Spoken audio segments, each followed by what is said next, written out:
87번 회계 한 문제에 대해서 다루도록 하겠습니다. 생명에 이르는 회계란 무엇입니까? 생명에 이르는 회계는 구원의 은혜이고 이로써 죄인이 자기 죄를 바로 알고 그리스도 안에 있는 하나님의 자비를 깨달아 자기 죄를 슬퍼하고 유오하고 그 죄에서 떠나 하나님께로 돌아가고 굳은 결심과 노력으로 새롭게 순종하는 것입니다. 지금까지 우리가 믿어야 될 내용, 또 행해야 될 내용을 살펴보고 있는데요. 하나님께서 구원받은 우리들에게 십계명을 주시는데 이 계명을 지킬 수 있는 처지가 아니잖아요. 여전히 우리는 자녀죄 죄 가운데 있어서 이 계명을 온전히 지킬 수 없습니다. 그래서 하나님께서 계명을 지킬 수 있도록 또 우리에게 도움을 주신다는 것입니다. 은혜의 방편들을 사용하라고 하는 것이거든요. 그중에 어제는 믿음에 대해서 살펴보았고 오늘은 회개에 대해서, 생명에 이르는 회개에 대해서 함께 살펴보도록 하겠습니다. 회개가 믿음 생활에서 얼마나 중요한가요? 굉장히 중요합니다. 지금은 우리가 예배당에 참여하지 못하지만 이제 앞으로 코로나 상황이 풀리게 되면 예배당에 모여서 함께 예배할 날이 있을 것입니다. 여러분, 많은 사람들이 교회 예배당을 찾는 이유가 달라요. 동기들도 다 다양합니다. 그렇죠? 처음부터 막 신앙을 가지고자 정말 하나님을 깊이 알고자 나오는 분들은 적어요. 다른 동기들이 있겠죠. 사람을 사귀려고 하는 동기도 있을 것이고 친구의 권유도 받을 것이고 집회에서 은혜도 받아서 예배당에 오는 분들도 있을 것이고 아니면 어렸을 때부터 모태신앙으로 예배당에 자연스럽게 오신 분들도 있을 거예요. 또 가정의 평화를 위해서 오시는 분들도 있을 겁니다. 우리 교회에도 이런 분들이 계신 것 같아요. 여러분, 동기는 다 다양할 수 있습니다. 누구나 다 와야 됩니다. 어떤 동기를 가지고더라도 이 예배당을 찾는 분들을 환영을 해야 되죠. 그러나 예배당에 와서 생활하는 것은 두 가지 종류가 있거든요. 두 가지 종류는 크게는 교회 생활하는 사람들이 있고요. 두 번째는 신앙생활 또는 믿음 생활을 하는 분들이 있습니다. 제가 보기에는 오랜 신자들, 심지어는 중직자들, 직분자들도 믿음 생활, 신앙 생활과는 별도로 교회에만 출석하는 분들이 상당히 많아요. 교회 생활을 하는 분들이 오랜 신자들, 직분자들 중에서도 많이 있을 수가 있습니다. 또 새로운 가족들, 초신자들, 막 이제 신앙 생활하는 분들 중에서도 진실한 신앙 생활하는, 교회 생활이 아닌 믿음 생활하는 분들이 있어요. 이 신앙 생활이든지 교회 생활이든지 중요하게 다뤄야 되는 것이 무엇입니까? 은혜의 방편이겠죠. 말씀과 기도 또는 봉사할 것입니다. 근데 요 교회 생활하는 사람들은요. 말씀도 많이 어렸을 때부터 배우거든요. 한 30년, 40년, 50년 하는 분들도 계셔요. 근데 말씀을 알아가면 알아갈수록 교만해지는 것입니다. 지식은 교만하게 만든다고 그랬거든요. 그리고 어떤 특별한 은사를 받은 분들도 있고요. 기도를 많이 하는 분들도 있습니다. 근데 이런 분들 중에 교회 생활하는 분들은 우월감으로 자기를 드러내고자 자랑하는 분들이 있어요. 봉사도 자기의 의의가 되는 분들이 있습니다. 오히려 말씀과 기도, 봉사가 하나님과의 인격적인 만남으로 믿음 생활하지 않고 교회만 출석하는 분들이 이런 것들이 쌓이게 되면 오히려 무서운 자기의 의의가 되는 것이죠. 자, 그러면 요 교회 생활과 신앙 생활의 차이, 이 차이는 어떤 것일까요? 왜 이런 차이가 발생하는 것일까요? 제가 중요한 거 말씀을 드리도록 하겠습니다. 요 두 생활 차이내는 감정이 있는데요. 그 감정은 절망입니다. 무엇에 대한 절망일까요? 이러한 절망이겠죠. 자신의 죄를 깨닫고 비참한 죄의 실상을 알게 되고 인간이 처한 이 죄의 깊이를 알게 되고 절망하는 것입니다. 그리고 하나님을 사랑하기에 하나님의 계명을 지키고자 하는데 계명을 지킬 수 없는, 온전히 지킬 수 없는 처지에 있다는 것을 보고 또 절망하는 거예요. 하나님을 사랑하지도 못하고 이웃을 사랑하지도 못하는 것에 대한 큰 낙심이 있습니다. 그리고 하나님이 우리를 끝까지 사랑해 주시는데 우리는 그만큼 하나님에게 은혜를 보답하지 못하는 거예요. 여기에 대한 아픔이 있는 이 절망. 이 절망은 굉장히 아름다운 감정입니다. 근데 교회 생활하는 분들 중에 이런 절망을 경험해 보지 못한 분들이 상당수 있어요. 교회 생활을 오래 한 신자들이라 할지라도. 이러한 절망을 경험하게 되면 어떠한 반응이 있게 됩니까? 이 절망은 회개로 가게 되는 것이죠. 그러므로 회개가 매우 중요한 것입니다. 회개가 무엇입니까? 회개는 하나님 앞에서 온전히 살아야 되는데 그렇지 못한 자신을 바라보면서 겸손해지는 것입니다. 예수님을 자랑해야 되는데 오히려 욕망을 채우고자 하는 자신의 모습들을 보면서 슬퍼하는 것이죠. 연약한 지체들을 돌봐야 되는데 그렇지 못한 자기 자신만 사랑하는 것을 보면서 아파하는 것입니다. 이러한 것이 바로 회개인 것이죠. 그러므로 이 회개의 감정이 깊으면 깊을수록 이 신앙은 아름다운 신앙이 되는 거예요. 큰 신앙, 깊은 신앙이 되는 것입니다. 청년들 중에 어떻게 하면 나는 크고 깊은 신앙들을 가질 수 있을지 궁금해하는 분들 있죠? 그 정답은 회개에 있습니다. 이런 질문들이 있을 거예요. 왜 제 신앙은 자라지 않을까요? 어떻게 하면 더 믿음이 커질 수 있을까요? 믿음이 깊어지기 위해서는 어떻게 해야 될까요? 그래서 사람들은 이렇게 생각합니다. 신비로운 영적 체험을 더 많이 하면 믿음이 더 깊어지지 않을까요? 라고 생각하는 분들이 있어요. 그렇지 않습니다. 광야 백성들 보십시오. 이 애굽에서 출애굽한 광야 백성들은 굉장한 기적들을 경험하지 않았겠습니까? 애굽에 내려진 10가지의 기적들을 경험한 거예요. 하나님 말씀의 능력도 경험했습니다. 홍해도 건넜죠. 40년 광야에서 수많은 기적들을 경험하지 않았겠습니까? 그들은 근데 멸망하는 백성들이 된 것입니다. 또 예수님 세대에 기적을 경험한 사람들, 수많은 기적들을 경험했잖아요. 오병이어, 그 자그마한 것으로 2만 명이 먹는 그런 놀라운 기적을 실제로 눈으로 보는 경험도 한 것입니다. 그 외에 죽은 자도 살아나고 여러 병자들도 치료받고 놀라운 체험들을 한 것입니다. 근데 여러분, 그들이 어떻게 됐습니까? 그들의 신앙이 더 깊어졌나요? 그렇지 않습니다. 물론 영적인 진실한 체험들은 우리의 신앙을 더 견고하게 만들 수 있습니다. 그러나 평생토록 이런 경험을 못할 수도 있어요. 못한다고 해서 나쁜 신앙이 아닙니다. 약한 신앙이 아닌 것이죠. 그러므로 제가 드리고 싶은 말씀은 진실한 신앙은 더 깊고 아름답고 훌륭하고 강한 신앙은 회개가 만드는 것입니다. 회개가 깊은 신앙을 만드는 것이죠. 그래서 마태복음 5장에도 애통하는 자는 복이 있나니 저희가 위로를 받을 것이며 자기의 죄를 부여잡고 간절하게 아뢰는 사람들에게 신령한 위로가 있고 그 위로는 그들의 신앙을 더 아름답고 깊고 크게 만든다는 것입니다. 그러므로 여러분들의 신앙이 제자리였고 여러분들의 신앙이 자라지 않는다면 여기에 문제가 있었던 것입니다. 회개에 결정적인 문제가 있었던 거예요. 그러면 이제부터 회개에 대해서 같이 차근차근 살펴보도록 하겠습니다. 복음을 깨달은 사람의 반응이 무엇일까요? 세상에는 종교가 있습니다. 기독교와 타종교가 있겠죠. 이 타종교, 일반 종교는 특징이 뭐냐면 신을 찾아가는 과정이에요. 근데 어딘가에 있을 신을 찾아가는데 누가 찾냐면 주체는 사람인 것입니다. 인간인 것이죠. 모든 종교가 다 그렇습니다. 인간이 찾아가는 과정인 것이죠. 자기가 출발이 되고 자기가 종착점도 되는 것입니다. 자신으로 시작해서 자신을 거쳐서 자신으로 돌아오는 것입니다. 이 진리를 자신이 찾아가는 거예요. 기독교는 다릅니다. 기독교는 뭐가 다르냐면요. 하나님이 찾아오시는 거예요. 인간이 찾아가는 것이 아닙니다. 하나님이 인간 세계로 찾아오시는 거예요. 출발점이 하나님이십니다. 과정도 하나님이시고 그리고 결말도 하나님이신 것이죠.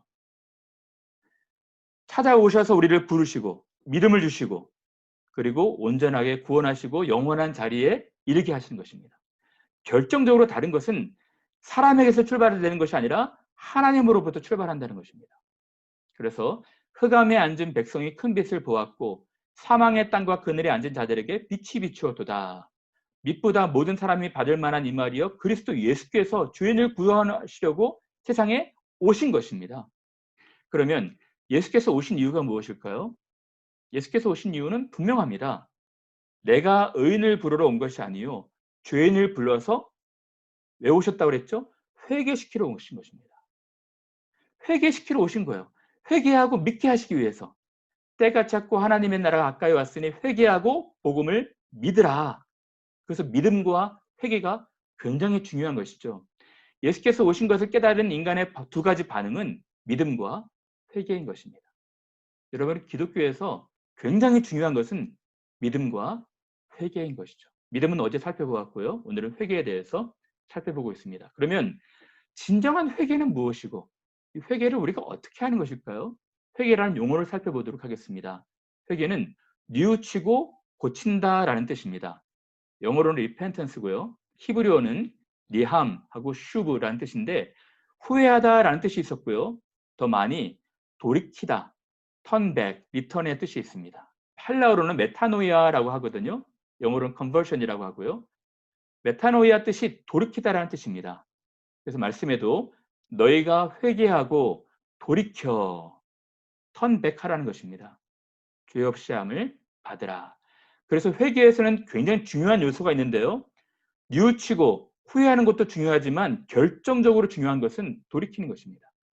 대표적인 경우는 잃어버린 아들이겠죠. 둘째 아들입니다. 둘째 아들이 아버지의 품을 떠나서 악한 일을 행했죠. 그런데 그가 죄를 먼저는 깨닫는 것입니다. 후회하는 것이죠. 그리고 슬퍼하는 것입니다. 거기서 그치는 것이 아닙니다. 진정한 회개는 돌이키는 것입니다. 아버지의 품으로 돌이키고 나아가는 것입니다. 그래서 원래 이 메타노이아라는 단어는 군대 용어였는데요. 다녀오신 분들은 아실 거예요. 행군하고 행렬하다가 턴백하는 것입니다. 뒤로 돌아서 가는 것입니다. 이것이 메타노이아라는 뜻입니다. 돌이키는 거예요. 제가 조금 더 자세하게 회개에 대해서 말씀을 드리면 전인격적인 반응이거든요. 먼저는 지적인 반응입니다. 먼저는 지적으로 이 죄를 깨닫는 거예요. 단순한 동의가 아니라 단순한 그 인정이 아니라 죄를 깊이 인식하고 자각하는 것입니다. 그리고 여기서 멈추지 않습니다. 이 머리는 가슴으로 갈아야 되는 것입니다. 감성으로 죄를 슬퍼하는 거예요. 죄를 굉장히 괴로워하는 것입니다. 그냥 지적인 동의만 아니라 이 죄가 자기를 망가뜨리게 했다는 것에 대한 아픔이 있는 거예요. 아까 우리 집사님 기도하셨던 것처럼 온 세상에 죄악이 가득하지 않습니까? 그러한 죄악들을 바라보고 우리가 같이 아파하는 거예요. 우리의 죄가 형제를 미워하고 차별하고 이 모든 것이 폭력으로 살인으로 더 나아간다는 것에 대한 아픔이 있는 것입니다. 그리고요. 여기서 그치면 안 됩니다. 회개의 결정적인 것은 뭐냐면 돌이키는 것입니다. 의지적으로 돌이키는 거예요. 여러분 요 세 가지 요소가 다 같이 있어야 됩니다. 그중에서도 의지로 나가야 되는 것이죠. 그런 면에서 우리가 대표적으로 살펴봐야 될 사람이 유다입니다. 가룟 유다. 유다는 자기의 죄를 뉘우쳤어요.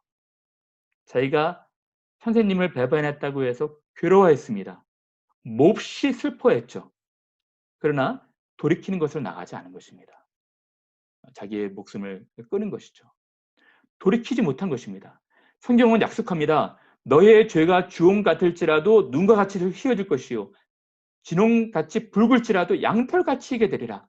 어떠한 죄가 있다 할지라도 돌이키는 사람들을 용서하신다고 약속하신 거예요. 베드로는 주께로 돌이켰을 때 그러니까 자유함을 얻게 된 것이죠. 여러분 회개는요. 그냥 죄를 깨닫고 슬퍼하는 것이 아닙니다. 의지적으로 자기가 행했던 범죄에서 돌이키는 것입니다. 그러므로 청년의 정욕을 피하고 정욕의 죄에서 돌이키는 것이고 또 청장년, 장년들이 범하는 죄에 대해서 돌이키는 것이 회개예요. 자, 그러면 조금 더 회개를 살펴보도록 하겠습니다. 내가 진정으로 회개했는지 어떻게 할 수 있을까요? 인식하고 깨닫고 슬퍼하는 감정만으로는 온전히 알 수 없습니다. 제가 드렸던 말씀처럼 두 가지 반응이 있어야 되는데요. 먼저는 사적인 고백이 있어야 될 것이고 두 번째는 공적인 고백도 있어야 되는 것입니다. 어떻게 우리가 회개했는지 알 수 있냐면은 사람에게 회개하는 것이 아닙니다. 하나님 앞에 우리의 잘못을 구체적으로 자백하는 것입니다. 자백하고 슬퍼하고 아뢰는 것이죠. 그리고 잘못한 일이 있으면 공적으로 자기가 잘못한 사람에게 찾아가서 피해자에게 찾아가서 용서를 구하고 그리고 화해하는 것입니다. 돌이키는 것이죠. 이런 열매들이 있어야 된다는 것입니다. 내가 진정으로 회개했는지 어떻게 알 수 있냐면 열매들이 있어야 한다는 것이죠. 대표적으로 삭개오를 볼 수가 있겠죠. 삭개오가 예수님께 고백했을 때 예수께서 구원을 약속하셨거든요. 오늘 이 집에 구원이 이르렀다. 그가 한 것이 무엇입니까? 회개에 합당한 열매를 맺은 거예요. 단지 예수님 좋아하고 자기의 죄를 깨닫고 슬퍼하는 정도가 아니라 결심한 것입니다. 내가 잘못한 일에 대해서는 배상하겠습니다. 도적질한 것에 대해서 갚겠습니다. 율법에서는 4배, 5배를 배상을 하라고 하죠. 거기에 대한 순종이 있었던 것입니다. 그러나 여러분, 회개에 합당한 열매를 맺지 않고 죄를 깨닫고 슬퍼하는 저것은 회개가 아닙니다. 세례 요한이 바리새인들한테 얘기하는 것이죠.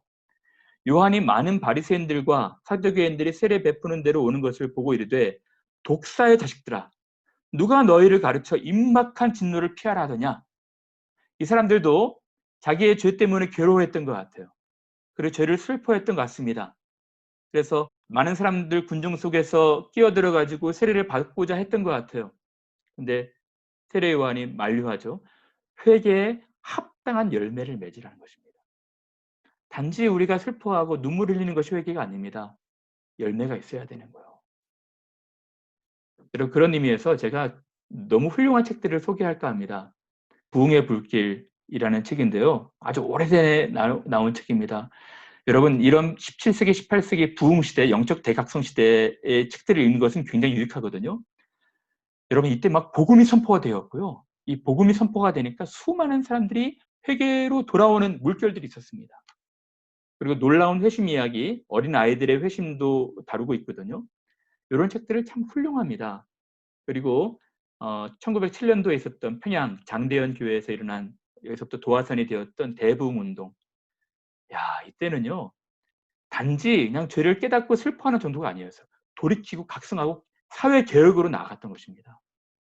여러분, 길선주 장로님들의 고백들을 보면 상당해요. 이분들이 자기들이 잘못한 것에 대한 공적인 고백이 있었고, 피해자들 찾아가서 또 돌이키는 일들이 있었고요. 열매들이 가득했습니다. 이러한 책들을 보시면 진정으로 회개가 무엇인지, 내가 회개를 했는지 알 수가 있을 것입니다. 이런 책들을 나중에 볼 수 있으면 좋겠고요. 이제 하나만 더 살펴보고 적용하고 마치겠습니다. 회개는 한 번 하는 것일까요? 여러 번 해야 될까요? 이런 부분들에 대해서 궁금해하는 분들 있죠. 또 잘못된 이단들이 회개는 한 번 하는 것이라고 잘못 가르치는 부분들도 있습니다. 회개는요, 첫 번째로는 일생 전체에서 단회적으로 일어나는 회개가 있습니다. 삶의 방향을 리턴하는 것이죠. 턴백하는 것입니다. 자기가 가고 있었던 방향에서 180도 돌이켜서 이제 하나님 나라로 전향하는 것이죠. 그리고 이런 전향한 사람들의 삶에도 날마다의 회개가 있어야 되는 것입니다. 그래서 이런 것을 일생의 방향 전환하는 것, 단 한 번 단회적으로 일어나는 회개가 있습니다. 그리고 평생토록 우리가 방향을 잘못 가게 되면 또 다시 돌이키고 또 다시 점검해서 또 돌이키고 하는 반복적으로 일어나는 회개가 있어요. 여러분들이 지금까지 교리 공부를 잘해왔다면 이런 부분들이 이해가 될 거예요. 제가 이 성화를 다룰 때 이 부분을 말씀을 드렸거든요. 우리가 예수 그리스도를 믿을 때 우리의 법적인 변화, 관계적 변화가 일어난다고 그랬죠. 포지션이 바뀌는 것입니다. 근데 이 포지션이 바뀐다 할지라도 우리가 여러 가지 컨디션이 옳지 않아요. 여전히 우리는 죄 가운데 있습니다. 그래서 상태의 변화, 즉 성화의 과정으로 날마다 나아가야 되는 것입니다. 성화의 과정에서 결정적으로 중요한 것은 회개입니다. 죄를 고백하고 자백하고 씻어가는 것이죠. 여러분, 회개가 없으면요, 우리는 결코 이 신앙이 자라가질 않아요. 결코 거룩해지지 않습니다. 여러분들의 신앙에 문제가 있다면 여기에 문제가 있었던 거예요. 자, 그러면 어떻게 회개가 일어날까요? 회개가 일어나는 방법은 하나님 말씀인 것이죠. 복음이 선포되고 말씀이 선포될 때 우리들의 죄가 깨닫게 되는 것입니다. 말씀이 결정적으로 중요한 것입니다. 자기의 허물을 능히 깨달을 자 누구리요? 아무도 없다는 것입니다. 그러나 하나님 말씀이 우리의 속을 다 탐사하고 우리의 안에 있는 이 침전물들, 잠겨있는 것들을 다 헤집어서 들춰낸다는 거예요. 수치심을 막 일어나게 한다는 것입니다. 그러나 우리를 정죄함이 아니요 우리를 회개케 하기 위한 것이죠. 여호와의 말씀이니라 너희는 돌이켜 회개하고 모든 죄에서 떠날지어다. 여러분, 다윗이 하나님 말씀을 듣지 못했을 때 자기의 죄를 알지 못했어요. 나단 선지자가 와서 복음을 선포했을 때 그가 엎드려 자복했던 것입니다. 그러므로 복음이 선포되지 않는 곳에는 회개의 역사도 구원의 역사도 회심의 역사도 일어나지 않는 것입니다. 여러분, 우리 교회를 위해서 기도해 주시길 바랍니다. 우리 교회가 복음이 선포되고 복음이 선포되기에 사람들이 자기의 죄를 깨닫고 뉘우치고 돌이키는 역사가 있어야 돼요. 오늘은 사람들이 귀가 가려워서 자기 사역을 쫓을 승을 많이 두고 복음을 듣기를 싫어하는 세대입니다. 복음을 부끄러워하는 교회예요. 오늘 세대가 그렇습니다. 복음이 거절당하고 있어요. 회개의 메시지가 거절당할수록 이제 교회는 침체 가운데 있게 되는 것이죠. 사도 바울도 고린도 교회에 들어갈 때 내가 연약하며 두려워하며 떨었다고 그랬거든요. 근데 내가 이제 그리스도와 십자가 외에는 아무것도 알지 아니하기로 작정하였다. 내 말과 내 전도함이 설득력으로 있는 제 말로 하지 아니하고 다만 성령의 나타나심과 능력으로 하여. 여러분들이 그러므로 저를 위해서도 많이 기도해 주셔야 돼요. 이 복음이 말로만 이르는 것이 아니라 능력과 성령과 큰 확신으로 임해서 사람들의 그 심장 깊은 폐부가 들춰내지고 송곳처럼 막 사람이 죄가 찔러져서 그들이 탄식하고 애통하며 나올 수 있도록 기도하셔야 됩니다. 여러분들이 말씀 앞에 겸손한 반응들을 하셔야 돼요. 이 부분은 내일 자세히 살펴보도록 하겠습니다. 자, 그럼 적용하고 마칠까요? 오늘의 적용이 무엇입니까? 교회 생활하지 말고 신앙 생활해야 되는 거예요. 교회 생활은요, 재미가 없습니다. 여기는 희락도 없어요. 기쁨도 없습니다. 교회 생활과 신앙 생활의 결정적인 차이가 무엇일까요? 회개입니다. 회개예요. 사람들이 굉장히 교만한 자세로 이 예배당에 앉아 있으면 안 돼요. 우리의 죄를 돌아보고 겸손하게 하나님 앞에 나와서 회개하고 돌이키면 주 앞으로부터 유쾌한 날이 있다는 것입니다. 하나님은 제일 기뻐하시는 것이 뭐냐면 죄를 인정하고 나오는 거예요.